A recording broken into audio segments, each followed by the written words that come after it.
artinya untuk mengingatku, bukan berarti kita dalam sholat itu untuk mengingat Allah. Maksudnya selesai sholat itu baru kita mengingat, artinya kita membawa gerakan-gerakan Allah dalam diri kita ini, membawa 7 sifat Allah dalam diri kita ini ya. Makanya sholat itu adalah doa, bukan pula kita sehabis sholat baru kita berdoa. Makanya alam pandang adalah kodrat batin bagi diri, dinamakan ayun sabita kalau dalam bahasa marifat, dalam kodrat nur ma'in. Nur ma'in ini penyaksian mata batin. Yang wujud dan maujud dalam nur ma'ani dinamakan nur ma'in. Dia ada diri yang luput semua 7 sifat menjadi satu. Diri kodrat dinamakan diri al-haq. Al-haq ini adalah sabita. Sabita adalah diri ainun, yaitu diri pandang. Jadi bagaimana kalau kita mengatakan berzikir, berarti kalau kita masih menyebut ya berulang-ulang, itu bertasbih. Bertasbih itu ada kayak kalung itu yang 33. Itu namanya bertasbih. Kalau berzikir itu sudah tidak ada lagi bentuk jasadnya, bentuk rupanya. Itu namanya mengingat Allah ya. Begitupun artinya banyak orang yang mengatakan sedemikian, kalau bulan puasa saya harus banyak berzikir ya. Berzikir itu artinya menjalankan 7 sifat Allah dalam diri kita ini. Diri yang unsurnya terjadi dari sifatnya sendiri. Contohnya kodrat ya, iradat, ilmu, samar, basar, kalam, hayat, itu adalah sifat yang bersifat hayat atau nur. Dan itu tidak dimiliki oleh umat, tapi umat mendapatkan sifat bagi Allah. Bagaimana dengan bersifat? Bersifat ini hayat atau hidup. Setelah dia hayat, ini dinamakan zat. Sahabat beriman, zat itu hayatnya Allah, sahabat beriman. Jadi diri yang hakikat itu 3. Pertama adalah aku yang dikatakan zat. Aku bersifat pada sifatku sendiri, antara sifat dengan zat ini. Artinya antara sifat dengan zat ini tadi. Zat adalah unsur hayat bagi Allah, sementara sifat adalah kodrat, sahabat beriman.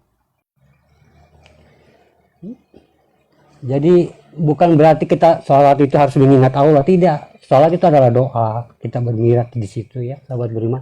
Nanti selesai sholat itu kita menjalankan, artinya kita mengingat Allah ya, menjalankan perjalanan Allah. Artinya kita ini amanah, kita ini mubarakatuh ya. Makanya di dalam syahadat itu kita membawa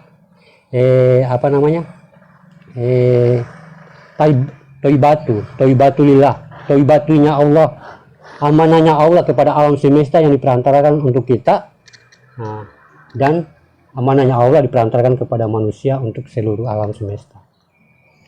Kita ini mau berakatunya Allah, makanya kita mendapatkan pahala, makanya kita mendapatkan keberkahan kalau jasad ini kita bawa ke perbuatan yang baik. Makanya kita dosa kalau kita membawakan jasad kita ini kepada perbuatan yang buruk, karena kita ini adalah hak patennya Allah ya. Jadi berdosa.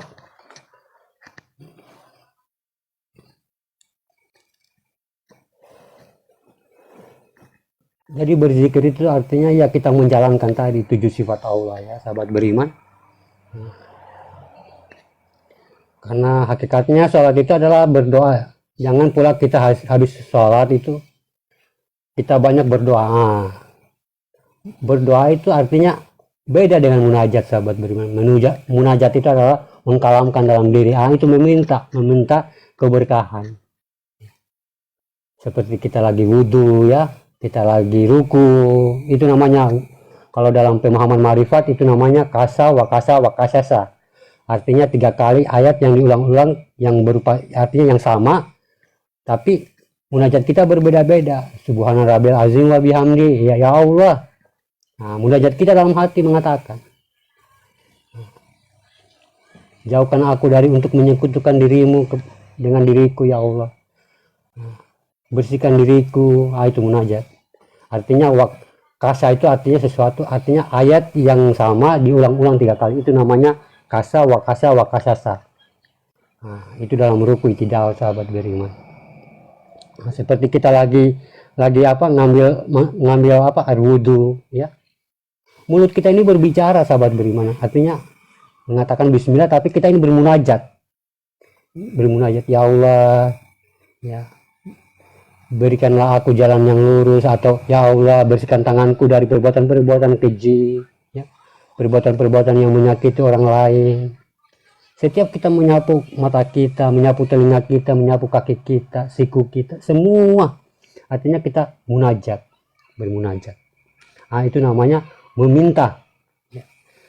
Kalau berdoa itu ya hakikatnya sudah di dalam sholat tadi itu. Ya.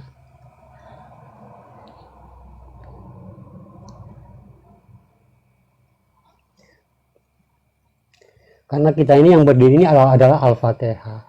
Al-Fatihah dalam sholat itu. Ya. Artinya perjalanan Allah dalam diri manusia. Jadi untuk apa lagi kita berdoa? Nah, jadi doa yang paling mustajab, artinya doa para nabi-nabi ya di dalam sholat itu.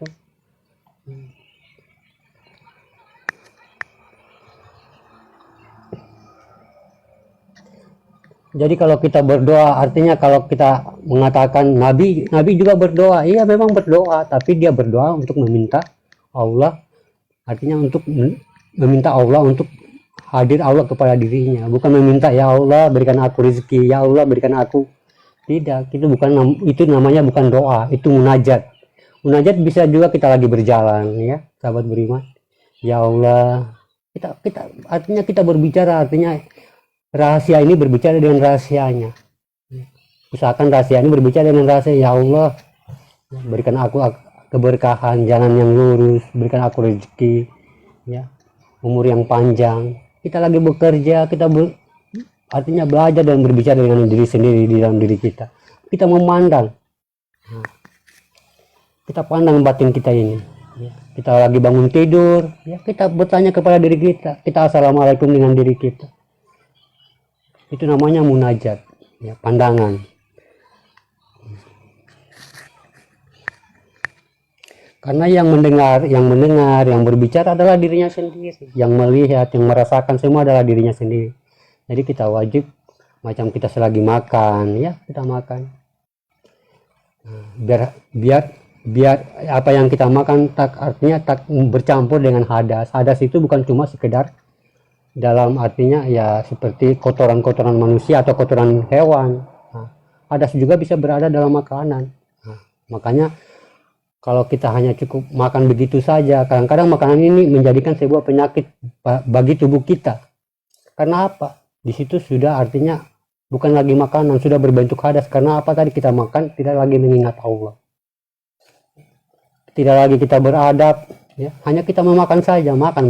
Jadi apa yang kita makan, macam makan kambing jadi kolesterol, makan santan jadi kolesterol, ya, jadi darah tinggi. Masa penyakit disalahkan kepada makanan.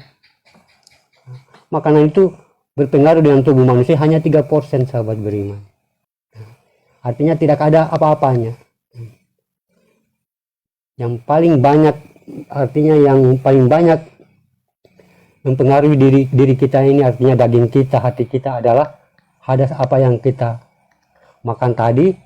Artinya yang munajat kita tadi, artinya hati kita ini sudah kotor. Itu hadas. Biar kita mandi, artinya ya, jadikan artinya biar apa yang kita lakukan ini bersih, suci, ya, jasmani dan rohani. Seperti kita makan, apa adab kita untuk makan? Kita tegur diri kita ini, mari makan, ya. Biar nggak apa-apa orang-orang katakan, orang itu kadang-kadang ngomong sendiri, nggak apa-apa. Kita niatkan dalam hati, mari makan. Kalau kita orang Jawa, amit, ya, monggo mangan. Kalau orang Bugis, ya, tabe, lokal mantre. Kita ngomong dengan kakak kita, dengan diri kita. Diri kita inilah kakak kita. Dalam kata hakikat, ya, dalam kata tarekat lah. Dalam kata tarekat, diri ini adalah kakak kita. Dalam kata hakikat, diri kita ini adalah imam kita. Dalam kata syariat, dalam diri kita ini adalah Tuhan. Jadi semua itu adalah pemahaman, adalah tanda-tanda untuk kita mengenal kepada Allah. Kita lagi mandi, usahakan mandi ini jadikan, jangan cuma jadi artinya macam kita lagi wudhu. Jangan kita menjadikan wudhu ini sebagai hanya membuang hadas, ya. Bagaimana wudhu ini kita jadikan taharo, ya. Iman artinya jasad kita bersih, ya. Hati kita juga bersih. Karena kita tadi sudah munajat. Ya. Makanya di dalam sholat itu yang menyentuh sijadah itu adalah jidat kita untuk menghilangkan pikiran-pikiran yang kotor. Tangan kita adalah untuk merubah nasib kita. Lutut kita, perjalanan kita atau perjalanan rohani kita di atas dunia ini untuk menjalankan jalannya Allah, jalan yang lurus. Semua ada hakikatnya. Sesuatu yang diturunkan oleh Allah dalam sholat itu ada hakikatnya. Makanya berbentuklah nama Ahmad di situ. Begitupun Al-Quran adalah Muhammad. Semua adalah manusia, dirinya sendiri. Tidak ada yang jauh, artinya tidak ada keluar dari dirinya. Jadi begitupun dalam bulan Ramadan, sahabat beriman.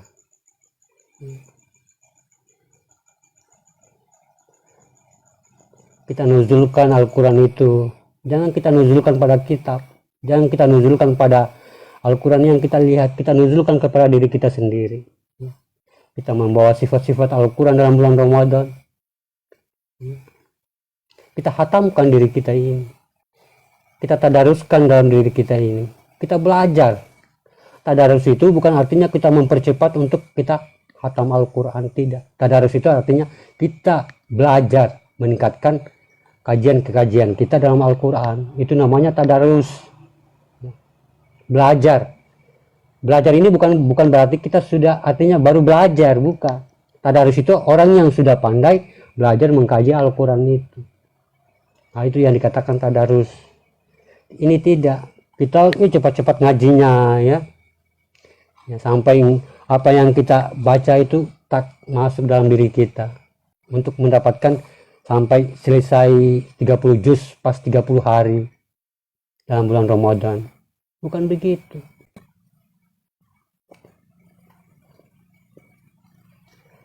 Begitupun juga berzikir. Berzikir artinya kita menjalankan 7 sifat Allah dalam diri kita. Mana sifat Rahman dan Rahimnya. Kita luruskan. Ya. Tidak ada yang disampaikan oleh, artinya minta maaf sebelumnya, tidak ada yang disampaikan oleh keluarga besar saya, ya, guru-guru mursyid saya. Hanya ada 3. Hidup di dunia ini hanya kamu perlu paham, sahabat beriman, lurus, ya, dan kenal Allah. Paham itu apa? Ilmu. Lurus kepada apa? Lurus kepada manusia, sahabat beriman. Jangan pernah bengkok. Jangan bengkok kayak bata pancing. Nah. Dan mengenal Allah. Cuma 3 itu aja kamu bawa di dalam dunia ini. Insya Allah kalau kita menerapkan ini, ajal kita pun yang datang itu akan kita tahu. Ajal kita jam sekian, detik sekian, hari sekian kita bisa tahu. Kalau kita sudah sampai di fana, di kosong, artinya rasa yang merasa tidak lagi wujud di dalam diri, wujud di dunia ini, sehingga kita meninggal itu artinya jasad kita ini kita mampu untuk meleburkannya di dalam liang lahat itu. Mampu.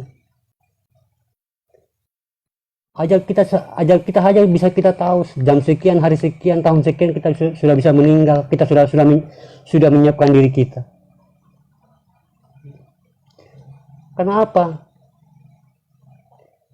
Rahasia Allah. Nah, ada yang dikatakan itu rahasia Allah, ajal maut itu rahasia Allah. Jadi jangan lagi yang dikatakan rahasia Allah itu menjadi rahasia terus. Sampai sekarang kita sudah umur 50, 40, rahasia Allah, tetap rahasia Allah. Tapi bagaimana rahasia itu kita harus mengetahuinya, makanya rahasia. Nah, bagaimana rahasia itu kita harus mengetahui rahasia itu. Rahasia itu siapa? Adalah diri kita. Rahasia Allah itu adalah diri kita ini. Tidak ada yang mengetahui itu selain diriku sendiri. Manusia hanya diberikan pengetahuan sedikit. Kalau kita hanya mengandalkan itu rahasia Allah, tiada yang tahu. Memang kalau kita mengkaji tentang yang goib-goibnya itu, yang tidak lihat itu, ya memang kita nggak akan sampai di situ. Tapi bukankah Allah sudah mewajibkan kita imani. Kita hanya cukup mengenal diri kita untuk mengenal dirinya dan sampai kepada dirinya. Itu saja sahabat beriman, lurus, paham, dan mengenal Allah. Kalau kita sudah lurus, ya, apapun yang dikatakan oleh orang lain kita lurus. Apapun yang ngomongin orang lain, apapun kita luruskan hati. Karena memang dia adalah siratal, artinya ihdinas siratal mustaqim, jalan yang lurus. Makanya kita luruskan hati kita. Maha lurus. Ya, baru kita paham ilmu. Paham ilmu itu artinya kita memahami ilmu-ilmu orang lain. Kita menghargai, kita beradab, kita beretika, kita bermoral. Itu pemahaman dia. Ya. Bagaimana pemahaman dia ini menjadi hikmah bagi saya. Kita menerimanya. Kalau kita memang tidak cocok dengan kita artinya kita simpan, kita buang. Itu namanya paham. Paham itu Allah sendiri. Al-ilmu itu Allah sendiri. Jangan al-ilmu mustahil pun Allah, itu nama Allah sendiri.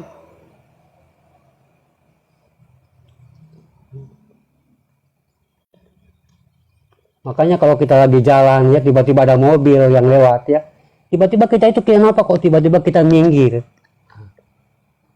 Itu Allah, artinya mustahilnya Allah, keramatnya Allah, keajaibannya Allah. Tiba-tiba ada hujan turun, tiba-tiba kita sedia payung atau kita berteduh, itu Allah, keramatullah, keajaibannya Allah, mustahilnya Allah. Jadi tidak ada yang artinya yang terjadi sia-sia. Semua Allah sudah mengatur di dalam diri kita ini untuk kita mengenalnya.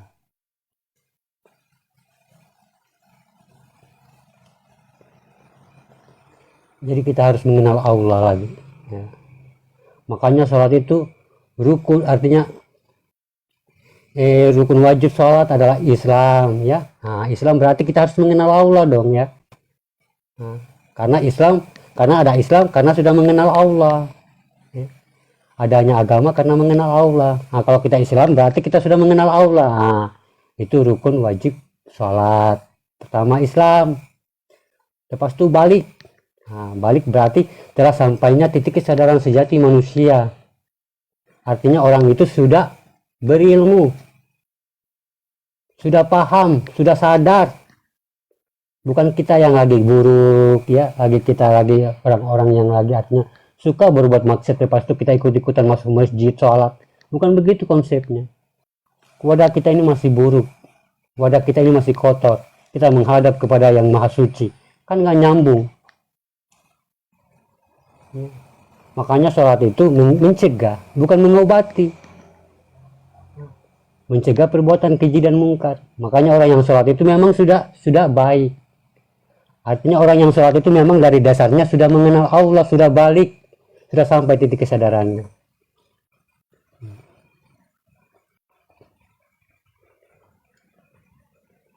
Ketiga, akli, berilmu.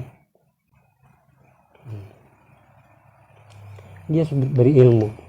Makanya Islam balik berakal, artinya berilmu. Nah, ini kita sudah wajib sholat. Jangan kita hanya sholat ya tanpa ilmu. Nah, makanya yang dikatakan di dalam Al-Quran, celakalah orang-orang yang sholat. Nah, inilah yang dimaksud. Nah, jangan kau seperti orang mabuk ya dalam sholatmu. Artinya di situ kata-kata perumpamaan. Jangan kamu ngelantur. Kamu jangan cuma sholat artinya sholat sembarang. Kamu harus tahu hakikatnya apa yang kamu kerjakan di sholat itu.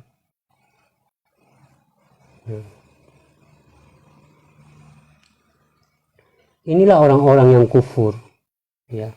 Inilah orang-orang yang kafir. Inilah orang-orang yang syirik. Inilah artinya orang yang syirik itu orang yang berhadas. Orang-orang yang artinya di mata Allah itu hadas.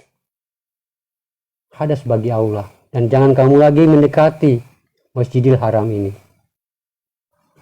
Karena apa? Kita sudah menyekutukan Allah dengan diri kita. Kita sudah merasa diri kita yang sholat, diri kita yang bergerak. Ya. untuk dilihat, untuk dipuji, mengumpulkan pahala karena takut surga, karena takut neraka, pengen masuk surga. Ini keegoisan. Ini sifat-sifat ego. Marifat itu bukan artinya, makanya marifat itu ilmu marifat dan hakikat itu bukan untuk kita menjadi langit, ya. Bukan ilmu untuk kita terbang kayak burung, bukan ilmu untuk kita menghilang, bukan ilmu untuk kita naik ke langit, bukan. Ilmu hakikat dan marifat adalah ilmu untuk kita mencari kelemahan diri kita, ya. Ambil kepala kita, letakkan ke tanah, injak-injak dulu, matikan rasa ego kita, rasa iri kita, rasa dengki kita. Inilah marifat, inilah hakikat.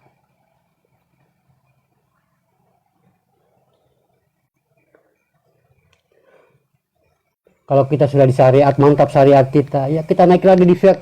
Artinya sudah mantap fikih kita, sudah mantap syariat kita. Kita naik lagi ke syariatul Nabi. Fikih kita jadikan faqih. Faqih jadi faham. Faham itu hakikat. Syariatul Nabi itu hakikat. Sampai syariatullah, yaitu marifat.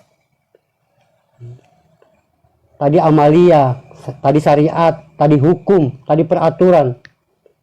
Bagaimana kita naik di paham, di hakikat. Sama halnya patung ini tidak bisa gerak, lepas itu kita datang kita gerakin.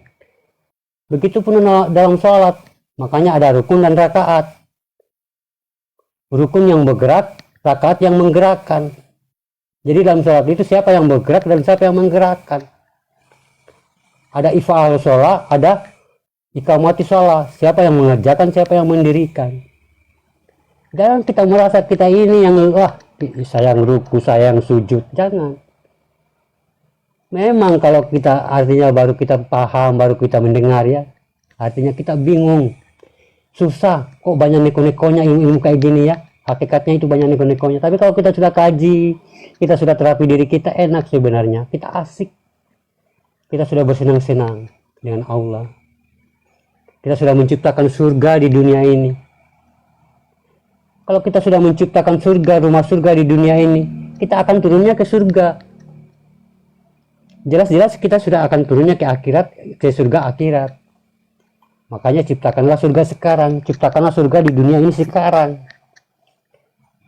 Dari pertama fondasinya dulu, lepas itu tiang-tiangnya sampai jadi atapnya ihsan. Fondasinya adalah ilmu, ya, mengenal Allah. Penyaksian perjumpaan dalam rukun Islam, yaitu syahadat. Baru lompat ke tiang agama, yaitu sholat. Baru atapnya, yaitu ihsan, murukobah, musyahadah, berjumpa dengan Allah.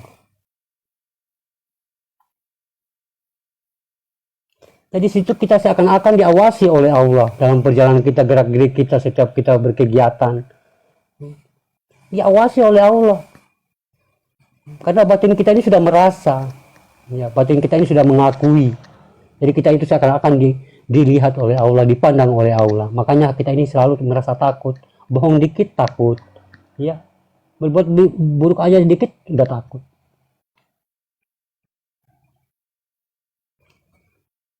Diri ihsan. Ayan, kalau dalam pemahaman marifat, ayan sabita. Diri halus. Dia melihat kita di depan kita, yang ada dia sebenarnya di depan kita ini banyak mereka. Menanti untuk dihidupkan, menanti untuk diwujudkan, menanti untuk dilihat, menanti untuk dibungkus pakai kulit, daging, urat, kepala, rambut. Menanti untuk dilihat. Mereka antri, cuma kita tak melihatnya. Nah, inilah diri halus kita, ayan sabita. Sama halnya kita bercermin. Sama halnya kita lagi di atas bayangan, di atas apa? Di bawah terik matahari, lepas itu kita ada bayangan. Bayangan ini nggak mungkin bergerak kalau nggak ada yang bergerak.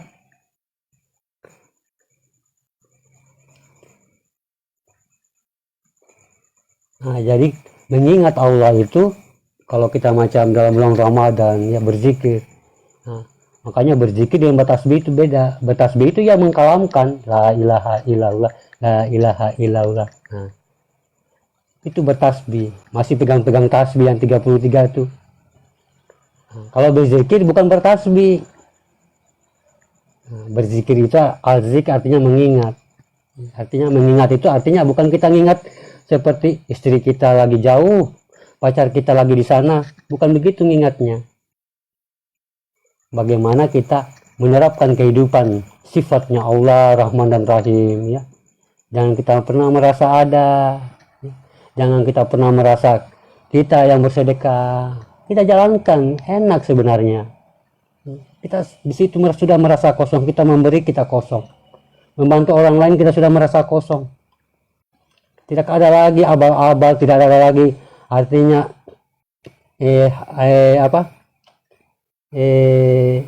tentang surga, pahala, tidak ada lagi, kosong semuanya. Karena apa? Kita sudah mencintai. Makanya kalau saya pahamkan kepada santri-santri saya tidak pernah mengatakan kepada mereka tentang pahala. Saya tidak mengajarkan mereka tentang pemahaman pahala. Hanya saya cukup mengatakan, kalau kamu berbuat baik, Allah mencintai kamu. Saya tidak mengatakan, kalau kamu berbuat baik, Allah akan memberikan kamu pahala. Karena mereka nanti saya takut mereka artinya bergantungan kepada pahala. Sehingga Allah ini menjadikan perantara. Cuma artinya ya nanti kita akan terbiasa egois kita, rasa apa kita hanya kepada pahala, kepada surga. Nanti saya sholat ini pahalanya sekian, berarti 37 derajat, 27 derajat, 7 derajat. Kita hanya artinya menyebut pahala, kita menghitung pahala. Kalau kita sudah mencintai Allah, ya sahabat beriman, tidak ada lagi pahala, tidak ada lagi surga, karena kita sudah mencintai. Itu sudah, karena tuh Allah itu sudah memiliki semuanya. Dia yang memiliki surga, dia yang memiliki pahala. Untuk apa lagi saya mau mencintai pahala, sedangkan di dalam dirinya Allah sudah ada pahala. Sama halnya kalau kita lagi kenal orang, ya, orang itu nggak mungkin kasih semua. Sama halnya kita lagi kenal cewek atau perempuan itu nggak mungkin memberikan semuanya, segalanya dalam dirinya sebelum kita menikahinya. Kalau kita sudah menikahinya, ya dia akan memberikan semuanya. Nah, inilah munajat. Ya. Kita mencintai Allah, ya. Allah akan memberikan segalanya. Artinya kita bermunajat, hati kita ini artinya, ya Allah, selama ini aku merasa saya yang berusaha, saya yang merasa kuat, saya yang merasa memiliki. Maafkan aku ya Allah, karena aku tidak pernah berdoa kepadamu, tidak pernah bermunajat kepadamu, bersyukur kepadamu. Kita bermunajat, berbicara dengan diri kita sendiri. Kita mau tidur, kita berbicara dengan diri kita sendiri. Karena apa? Saat kematian itu yang akan memberitahu kita adalah diri kita sendiri. Saat sakaratul maut, saat jam kematian, saat tahun kematian, yang akan memberitahu kita adalah diri kita sendiri. Yang kita akan melihat dalam kematian adalah diri kita sendiri. Rupa wajahnya adalah perbuatan kita. Apakah perbuatan kita selama ini artinya sampai kepada Allah atau tidak, tergantung dari apa yang keluar dari mata kaki kita.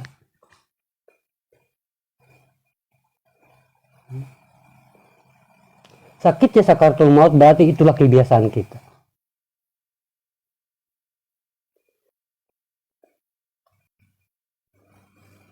Karena apa yang kita berbuat tidak sampai kepada Allah. Bagaimana amalia ini kita jadikan ibadah. Seperti sholat dalam syariat itu kan amalia, tidak langsung, sahabat beriman. Tapi bagaimana sholat ini kita sampai kepada Allah. Berbuat baik, sedekah itu amalia. Tapi bagaimana sedekah ini sampai kepada Allah, kita jadikan ibadah sedekah ini. Dengan apa? Dengan merasa kosong, dengan merasa jangan berharap apa-apa. Jangan pula kita memberikan seseorang, bersedekah kepada seseorang, ya. Tiba-tiba hati kita, aku memberikan ini, nanti Allah akan balas dengan segalanya, Allah nanti membayar melebihi daripada ini. Nah, inilah sifat-sifat keakuan diri. Inilah sifat-sifat yang paling berbahaya. Inilah yang ditakutkan oleh Nabi. Sifat keakuan diri itu adalah syirik halus. Ini yang ditakutkan Nabi. Sifat keakuan diri itu adalah syirik halus. Syirik halus itu seperti semut hitam yang berjalan di atas batu hitam pada malam hari, saking hitamnya nggak bisa dilihat. Inilah yang ditakutkan oleh Nabi, sahabat beriman. Syirik ini najis, sahabat beriman. Najis kita di mata Allah. Makanya sholat itu kita bersihkan diri dulu, kita berilmu dulu diri kita, ya, berhijrah dulu diri kita. Kita mengenal Allah dulu diri kita. Baru kita sholat. Karena kita sudah baik. Jadi nyambung dia. Nyambung. Kita sudah bersih, kita sudah suci, nyambung dengan Maha Suci. Jangan katakan, jadi artinya kita paksakan sholat itu lama-lamanya menjadi kebiasaan. Itu ngomong artinya itu keliru. Jangan kita tunggu baik baru sholat. Itu keliru, pemahaman yang keliru. Memangnya itu Tuhan adalah keponakan atau om kita atau saudara kita. Jangan jadikan Tuhan ini makhluk. Sehingga seenaknya, segampangnya kita memutar balik katanya mengatakan sedemikian. Kita mengatakan hamba Allah saja itu sudah susah, sahabat beriman. Kita mengatakan umat saja itu sudah susah, sahabat beriman. Kita mengatakan hamba Allah itu sudah susah, sahabat beriman. Kita mengatakan kita ini umatnya Allah itu sudah susah, sahabat beriman. Makanya kita diwajibkan untuk kita mengenal Allah, berjumpa dengan Allah, bersaksi dengan Allah, biar Allah ini mengakui kita ini adalah hambanya. Jangan kita hanya mengaku diri kita sendiri. Ya, saya ini hambanya Allah. Saya ini umatnya Nabi. Tapi sunnah-sunnah Nabi kita nggak bawa. Seperti rutinitasnya Nabi apa.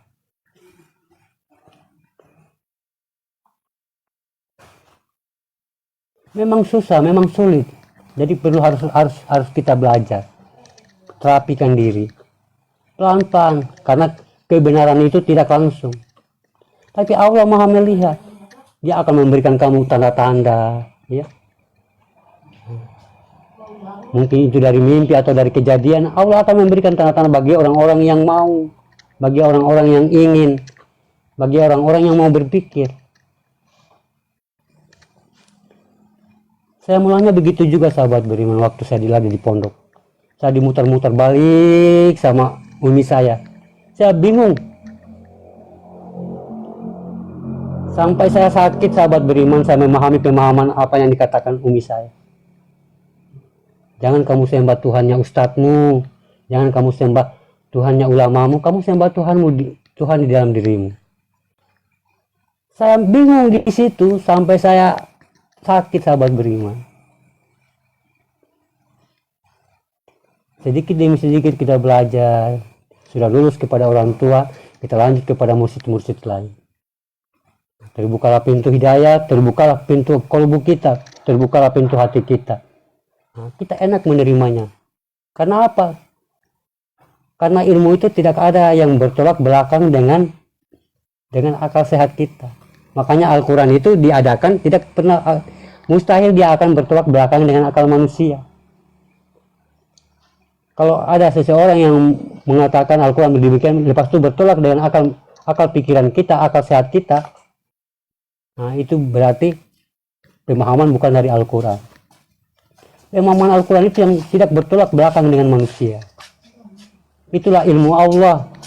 Karena apa? Al-Quran itu dalam diri manusia, dalilnya manusia. Makanya saya katakan tadi, hijayah itu manusia, kodratnya manusia, kitabullah. Kita yang kita baca ini adalah kitab Al-Qurannya. Yang terlihat, kitab sucinya dalam diri kita, kitab nafsiyah. Baca dalam diri kita. Iqra ya Rasulullah, Iqra ya Rasulullah, Iqra ya Rasulullah. Nabi bingung apa yang mau dibaca, nggak ada buku di situ. Apa yang dimaksud oleh malaikat Jibril ini? Iqra ya Rasulullah. Nabi sampai sehingga demam, kembali pulang dari Gua Hira, menemui istrinya sampai demam. diberikanlah gelar umi sebagai buta huruf, bukan buta huruf yang tidak tahu membaca, tidak tahu menulis. Nabi memiliki talenta yang luar biasa, memiliki ilmu yang luar biasa.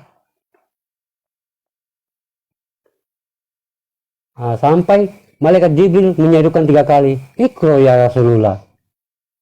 Baca dirimu ya Nabi. Baru disitulah Nabi paham. Turunlah wahyu yang pertama yaitu Iqra. Adalah kodratnya, makomnya ilmu.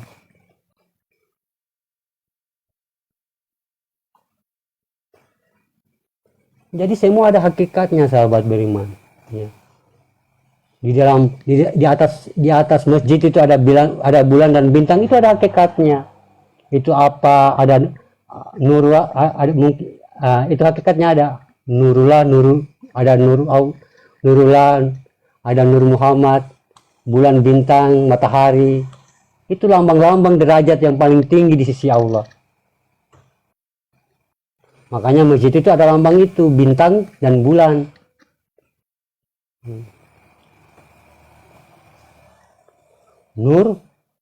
Nurullah, dan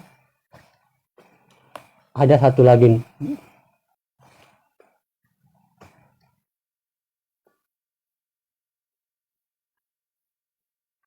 Jadi kalau kita berzikir, kadang-kadang kita Allah memperlihatkan kita tanda seperti cahaya bulan.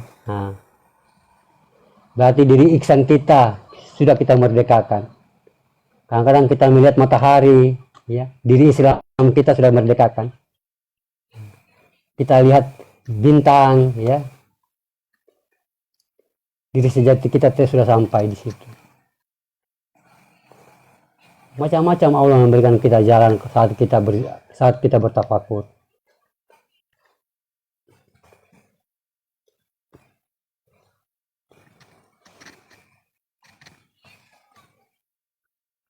Jadi ya berzikir itu ya walaupun kita lagi berjalan, bekerja, ya, berzikir itu ya kita berzikir. Bukan kita mengatur-ngatur artinya hu Allah.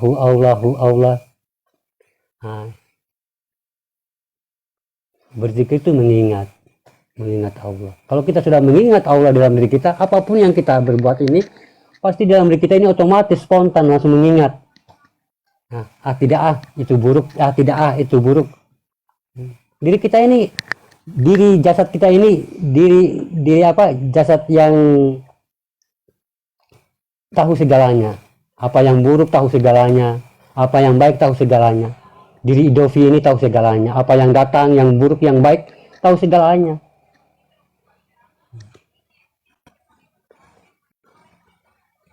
Itu namanya mengingat. Ada juga namanya bertafakur batin, bertafakur nafas, ada juga berzikir nafas. Berzikir nafas berarti tanpa berkalam. Berzikir batin tanpa bersuara. Itu beda-beda sahabat beriman. Harus perlu pemahaman, harus perlu belajar, harus perlu penampil. Mungkin ada mursyid yang ingin membimbing kita.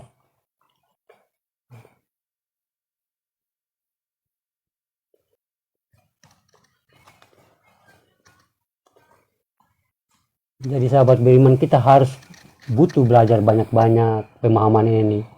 Jangan kita hanya seenaknya itu pemahaman marifat bukan dari Islam, jangan. Ya sahabat beriman ya. Karena artinya kita harus paham di dalam diri kita ini mana yang ditunjuk jadi Tuhan, mana yang ditunjuk jadi umat. Kita harus paham di dalam diri kita ini biar kita menyembah itu tidak sia-sia. Mana yang jadi imam di dalam diri kita dan mana yang menjadi makmum di dalam diri kita. Kita harus paham mana yang dihadapkan di kiblat Ka'bah, di Baitullah, di Mekah itu dan mana yang dihadapkan kepada Tuhan kiblat kita. Kita harus membedakan biar sholat kita ini sampai. Kita harus mengenal Allah. Biar sholat kita ini nggak sia-sia ya sahabat beriman. Sudah 20 tahun kita sholat. Kan rugi. Makanya kalau sholat itu tidak ada lagi orang yang sudah berilmu, artinya dalam sholatnya itu tidak ada lagi gerakan yang mubazir. Ya. Kalau orang yang sudah berilmu, orang yang sudah paham itu tidak ada lagi kata-kata gerakan yang mubazir. Jangankan dalam sholat, tidurnya pun ibadah, ya. Orang yang berilmu itu sahabat beriman, ya, makan pun beribadah, berjalan pun beribadah. Semua gerakannya ibadah. Inilah sholat.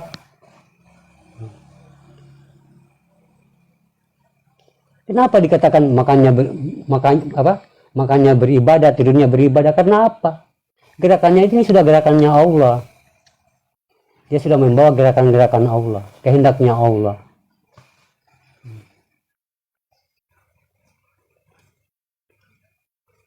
Makanya di situ ada kata Nabi, di situ ada dua orang yang berdiri dalam satu masjid, tapi perbedaan di antara mereka antara langit dan bumi.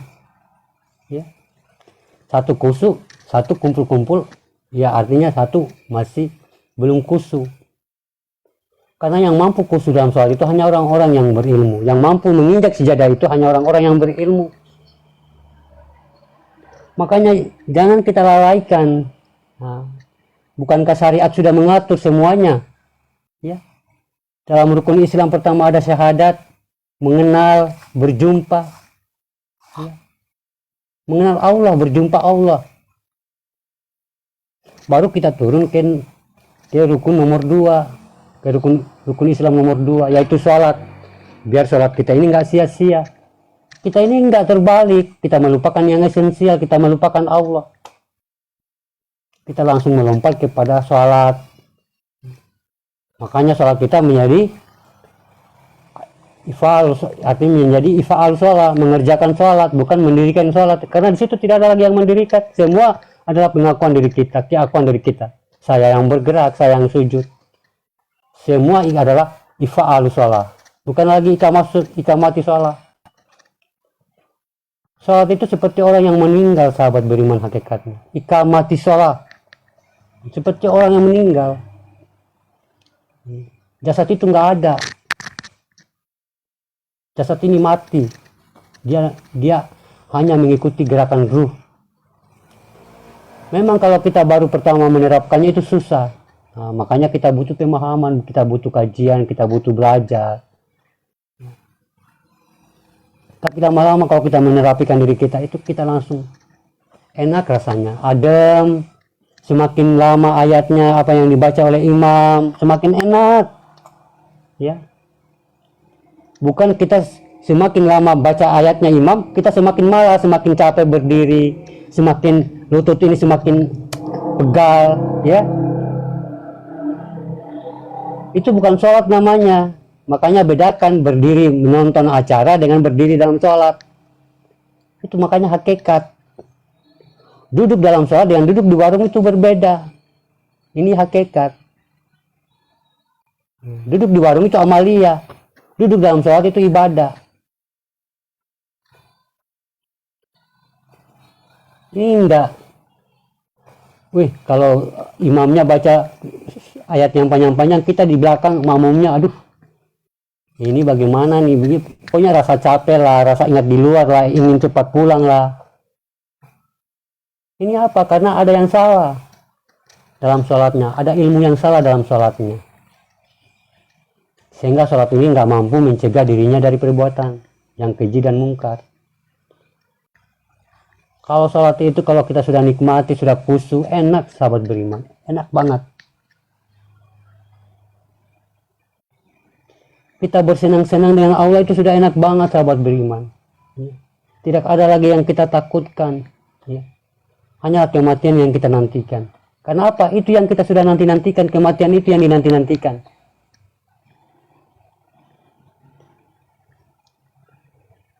Nanti sahabat beriman juga akan paham, mungkin dengan pemahaman ini dari Abah Waski itu, dengan sahabat-sahabat mungkin Cak Aman yang memberikan pemahaman mungkin dari semakin lama semakin terbukanya pintu hati kita, semakin memahami ilmu-ilmu untuk mengenal Allah, untuk memudahkan kita berjumpa dengan Allah, dan semua kita bisa berkumpul di surganya Allah di kelak nanti. Amin ya rabbal alamin. Ya, yang mungkin yang lain mungkin bisa bernarasi, atau yang mungkin Cak Mat atau Kak Nevi atau Abah Waskito. Terima kasih Bang Yuda, berkah selalu. Silakan Abah Waskita baca, silakan. Jam berapa ini? 30 menit lagi. Ya, ada dalil ya. Tafakuri khalqillah, la tafakuri zatillah. Tafakuri ciptaan. Ciptaan itu dalam arti semua gerak di dalam dirimu itu tafakuri.